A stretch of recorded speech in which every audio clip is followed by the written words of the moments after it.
So guys দেখুন main রোডে কিভাবে গাড়ি চালাতে হয়, কিভাবে আপনি ডানে বামে লুকিং গ্লাস দেখে গাড়ি চালাবেন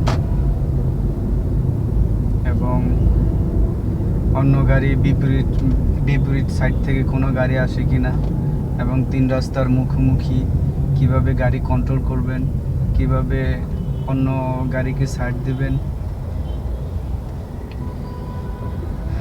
আজকের এই ভিডিওতে দেখবেন।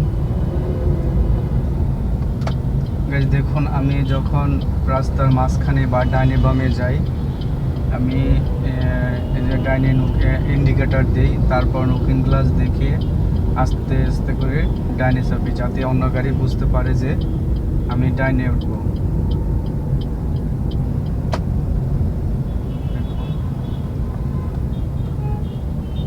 আপনাকে সামনের দিকে খেয়াল রাখতে হবে এবং অন্য গাড়ি থেকে পরিমাণ মতো একটু দূরে থাকতে হবে, তাহলে আপনি গাড়ি কন্ট্রোল করতে পারবেন।